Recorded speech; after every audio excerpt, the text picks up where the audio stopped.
Du 8 au 10 mai prochain, Tel Aviv, la capitale d'Israël, va organiser la 20e édition du Salon international de l'agriculture dénommé Agritech Israël 2018. Les détails dans ce journal. Ce jeudi à Abidjan, les chefs d'entreprise ont été formés sur l'utilisation du portail e-impôt. Et puis la journée mondiale des droits du consommateur a été célébrée à Abidjan ce jeudi. À cette occasion, l'Union fédérale des consommateurs de Côte d'Ivoire a relevé que des avancées sont constatées. Voici pour le sommaire. Bonsoir à tous et bienvenue à ce temps d'information. Je vous le disais en titre, la 20e édition du Salon international de l'agriculture dénommé Agritech Israël 2018 aura lieu du 8 au 10 mai prochain à Tel Aviv, capitale d'Israël. À un mois de cette rencontre mondiale des professionnels de la chaîne de valeur du secteur agricole, Dr Eli Ben-Toura, ambassadeur d'Israël en Côte d'Ivoire, a invité les acteurs nationaux à prendre part à ce salon. C'était lors du lancement de l'événement à Abidjan. Et Jean-Charles Sibaï et Lignon Gilbert nous en disent davantage.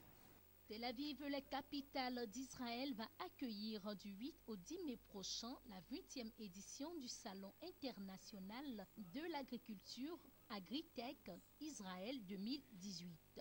Face aux acteurs de la chaîne de valeur agricole de Côte d'Ivoire, Dr Eli Ben-Toura, ambassadeur d'Israël en Côte d'Ivoire, a présenté les enjeux du rendez-vous de Tel Aviv.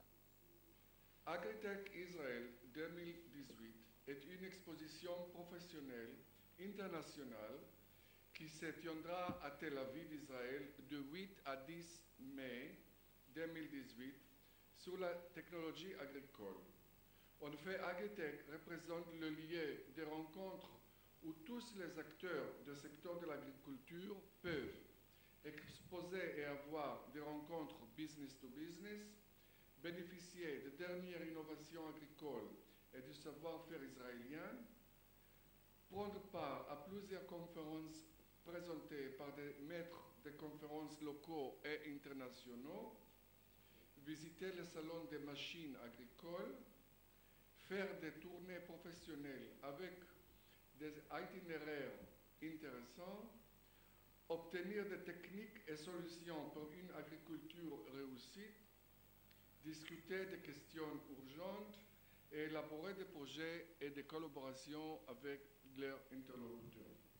Le thème de la 20e édition est l'agriculture dans les régions arides et semi-arides. Un thème d'autant plus important qu'Israël a de quoi à partager au reste du monde, lui qui a su se hisser au rang de pionnier de l'agrotechnologie. Des témoignages sont venus édifier l'assistance quant à l'intérêt que peut offrir Agritech Israël 2018. En participant à Agritech, vous bénéficiez d'avoir des solutions liées aux défis agricoles et avec des rencontres en matière de coopération et d'initiative entrepreneuriat. Et aussi, vous développez votre image et plus de visibilité à votre organisation. C'est un endroit où l'innovation, où la technologie et où le savoir-faire se rencontrent et va au-devant de tous les pays émergents, de tous les pays qui ont besoin de cette technologie pour avancer et pour nourrir leur population. Israël est un petit pays qui seulement 2% de la population font l'agriculture. Mais cela n'empêche qu'ils exportent 80% de leur production. Pour terminer, je vous dirais Israël n'est pas juste un pays, mais c'est une école. Le Salon international de l'agriculture Agritech Israël 2018, c'est plus de 100 exposants, des conférences de haut niveau, des visites thématiques et plus de 8000 participants. Voilà, toujours ce jeudi à son siège, la Confédération Générale des Entreprises de Côte d'Ivoire, en abrégé CGCI, a initié une formation à l'endroit des entreprises. Il s'agit pour le patron ivoirien de renforcer les capacités du contribuable sur l'utilisation du portail e-impôt pour déclarer et payer les taxes et impôts. Corona C-Congo et Sorochelina. Le besoin pour les entreprises ivoiriennes de se déplacer. Désormais, elles peuvent effectuer la sélection et le paiement des impôts auxquels elles sont assujetties sur le portail e-impôts. Pour les familiariser à l'utilisation de cet outil, la Confédération générale des entreprises de Côte d'Ivoire, ce jeudi, a organisé une formation à leur endroit. Pour payer vos impôts sur le portail e-impôts, d'abord vous devez vous rendre dans nos services pour récupérer votre courrier. Ce courrier il contient deux informations. La première information, c'est l'adresse du portail. Et la deuxième information, c'est le numéro télédéclarant. C'est ce numéro qui va vous permettre de vous inscrire sur le portail. Donc après inscription, vous allez recevoir un mot de passe par mail. Et avec ce mot de passe-là, vous allez vous connecter sur le portail afin de faire vos différentes déclarations et les payer. La déclaration en ligne est un processus mis en place en avril 2017 par le gouvernement ivoirien. La période d'acclimatation demandée par la CEGESI étant à terme, les adhérents du patronat ivoirien doivent nécessairement payer leur impôt sur le e-portail. Cette innovation encore nouvelle pour certains, la CEGESI demande des facilités à la Direction générale des impôts. Nous, au niveau du secteur privé, en tout cas pour les entreprises, nous sommes attentifs à ce processus d'évolution. Il est clair que quand on met en place un système de cette nature-là, il n'est pas parfait. Mais ce que nous demandons, je dirais, à l'administration, c'est, je dirais, aussi beaucoup d'indulgence vis-à-vis des entreprises qui donc vont utiliser un système qui est tout à fait nouveau. Vous avez vu tout à l'heure les questions qui ont été posées par les participants. Il y a beaucoup de marge d'erreur. En tout cas, au niveau des entreprises, elles vont certainement commettre beaucoup d'erreurs. Donc, il faut quand même qu'il y ait une écoute au niveau de la Direction générale des impôts pour prendre en compte ces marges d'erreur-là, leur donner un temps d'adaptation pour qu'elles soient davantage familiarisées à ce processus de déclaration en ligne. Une innovation encouragée par les entreprises qui souhaitent approfondir leurs connaissances sur l'utilisation de cet outil. Le domaine des assurances est un domaine qui brasse assez de masse. Bon, et là, c'est de l'argent qui ne nous appartient pas. Donc, on aimerait avoir peut-être une formation corps à corps. Parce que la formation, elle est bonne, mais elle est assez speed.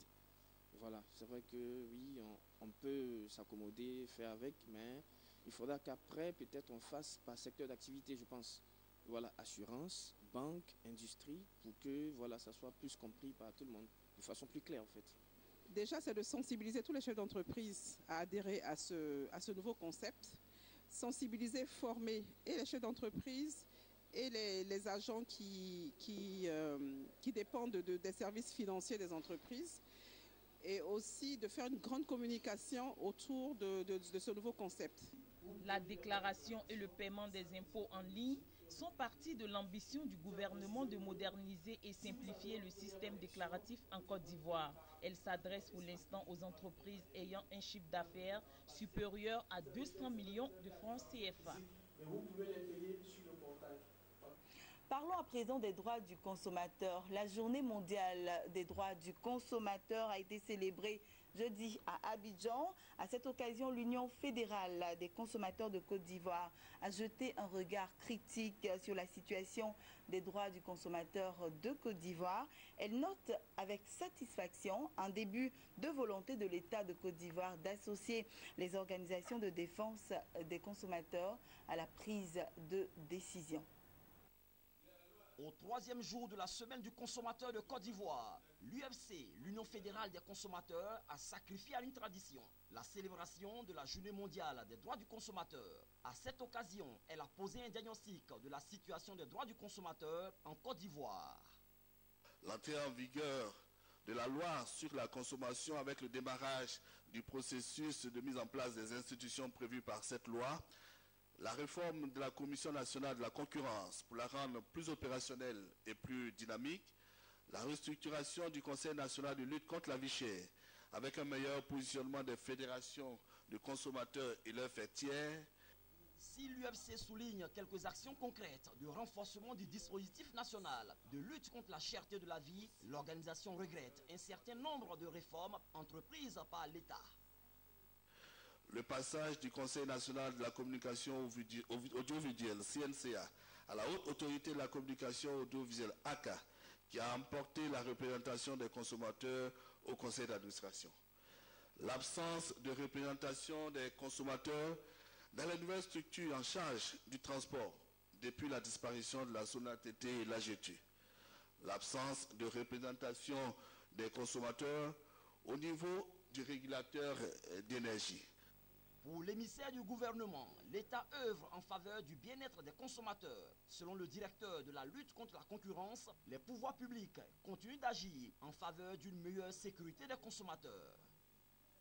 Nous avons déjà fait adopter une loi sur la consommation et cette loi, elle protège beaucoup les consommateurs. Et nous sommes en train de mettre sur pied un certain nombre d'organismes qui découlent de l'application de cette loi, tels que le Conseil national de la consommation et puis la Commission de surendettement. L'édition 2018 de la Journée mondiale des droits du consommateur vise à rendre les marchés numériques plus équitables. Dans cet élan, l'Union fédérale des consommateurs invite l'État à garantir la disponibilité d'Internet sur l'ensemble du territoire national. Et voilà, c'était le reportage de Hervé Blayon et Marius Seri. Un mot de sport dans ce journal. Après Dakar au Sénégal, la Coupe du monde de football a séjourné du 13 au 14 mars en terre ivoirienne avant de s'envoler pour le Caire en Égypte.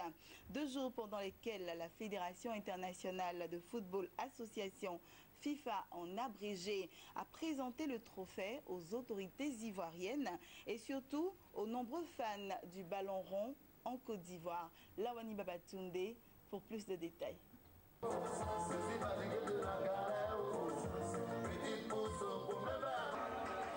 La Fédération internationale de football association, FIFA, expose sur les bords de la lagune ébriée la Coupe du monde de football, au grand bonheur des Ivoiriens, en attendant qu'un jour, les éléphants de Côte d'Ivoire la remportent et la ramènent à Abidjan.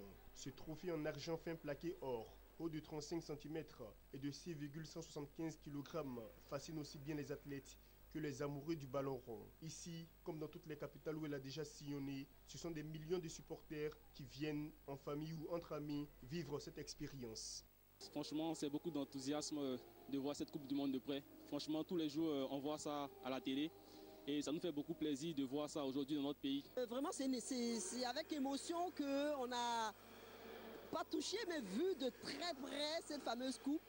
Vraiment, c'est formidable, c'est formidable. On ne sera pas au mondial, mais on verra la Coupe du Monde avant ceux qui seront en Russie. C'est formidable. C'est beau, c'est joli. C'est rare qu'on voit la Coupe du Monde partout. Je suis content. Juste après les cours des enfants, je suis venue rapidement pour voir la Coupe du Monde. Je suis émerveillée. Parce qu'on voit quelque chose qui a des milliers de kilomètres, voire des millions de kilomètres. Aujourd'hui, tout penche. Franchement, c'est juste émerveillé. Depuis 2006, chaque édition de la Coupe du monde de la FIFA est l'occasion d'une nouvelle tournée. Celle-là est partie de la Russie, pays hôte, en septembre 2017. Il va parcourir les 6 continents avec une escale dans plus de 50 pays, notamment le Sénégal, le Nigeria, l'Ouganda et l'Égypte. Nous parcourons cette année 51 pays et 91 villes. Et la Côte d'Ivoire, Abidjan, où nous sommes aujourd'hui, si je ne m'abuse, c'est notre 34e ville.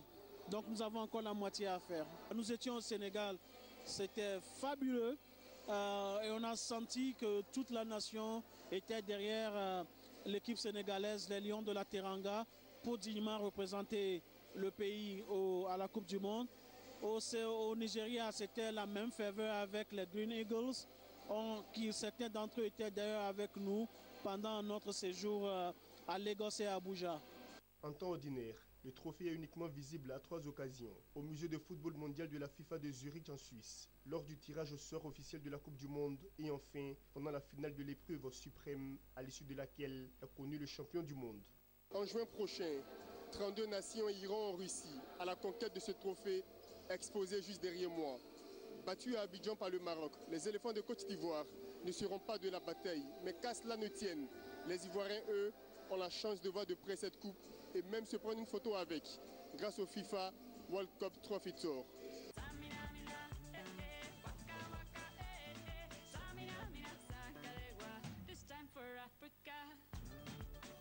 On termine avec cette information, cette fois-ci en bref et en images. Sachez que l'économie du Rwanda a enregistré une croissance de 6,1% en 2017 contre 5,9% en 2016, grâce notamment aux bonnes performances du secteur agricole selon l'Institut national des statistiques du Rwanda. L'Institut a également indiqué que le raffermissement de la croissance économique découle aussi du bon comportement du secteur manufacturier et de l'augmentation de la production de plusieurs minerais. C'est ici que nous refermons ce journal. J'ai été très heureuse de vous l'avoir présenté et je vous souhaite une bonne suite de programmes sur notre chaîne de télévision Business 24 Africa.